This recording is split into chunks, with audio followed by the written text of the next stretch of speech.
Money. That little green bitch that controls everything, from what you eat to whether you ever got to touch grass again.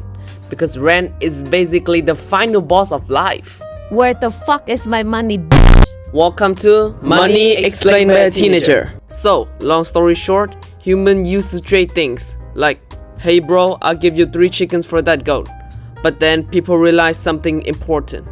Chickens are fucking annoying. They poop everywhere, they squawk at 3 a.m. and you can't exactly carry 10 chickens into Walmart. So what did they do? They don't kill the chickens. They invented money. A magical system where we all pretend small pieces of metal and colorful paper mean something. It's basically collective imagination, just like NFTs, except money still works.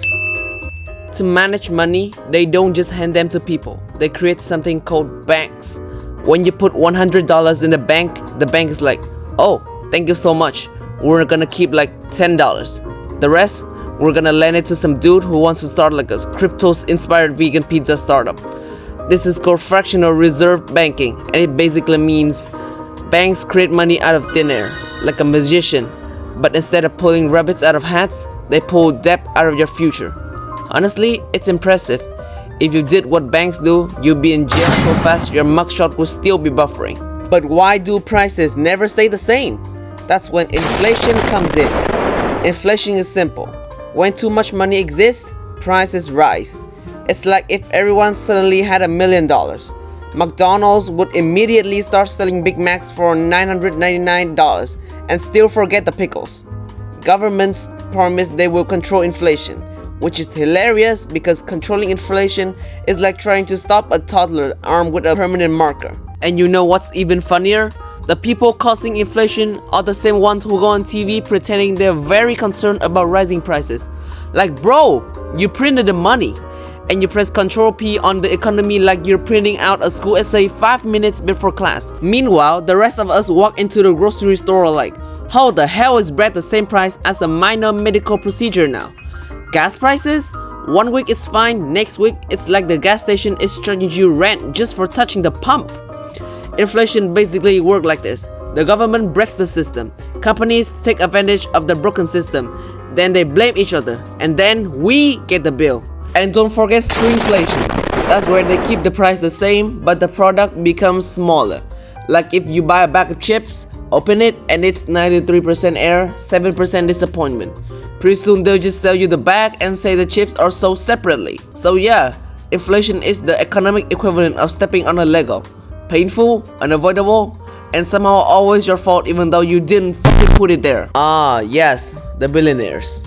You know, those guys who wake up every morning and think to themselves, how can they make money today without actually doing anything? Let me break it down. First, they own assets, houses, stocks, companies, entire social media platform they proceed to ruin for fun. Second, their money makes money. If you have $100, you're broke. If you have $100 million, congratulations, your money is reproducing faster than rabbits in mating season. And third, taxes. Never heard of them, because billionaires, they just don't pay taxes, while normal people, they just hope that their tax refund comes in this year. And by the way, you know that it's all legal too? Because rich people, they write the rules. If you wrote the rules of Monopoly, you win too, right? And let's not forget the billionaire humble routines. They're always like, I wake up at 4 a.m, meditate, drink organic water filtered through Himalayan unicorn tears. Bro, you're rich. Your money routine doesn't matter. If I woke up at 4 a.m, I wouldn't achieve enlightenment. I'd achieve migraine.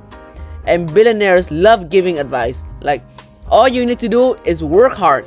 Yeah, tell that to the single mom working 3 jobs while your dad bought you a company for your 9th birthday. These people treat money like Pokemon, just collecting it for no fucking reason. You don't need $255 billion, Jeff.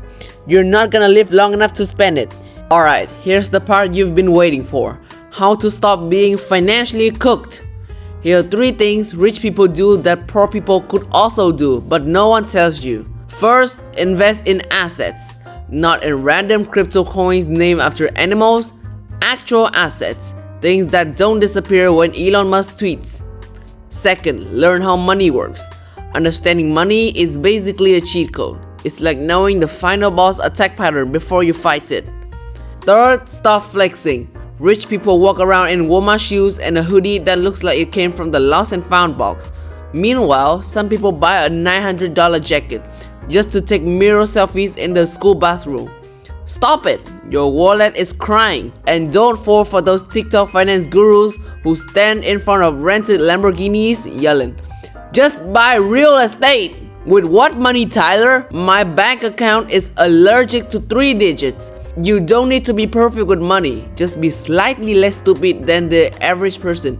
And congrats, you're winning. If you want to be financially stable, here's the truth. You need discipline, knowledge, and occasionally the sheer luck of not being born during an economic apocalypse. But hey, you're learning, you know?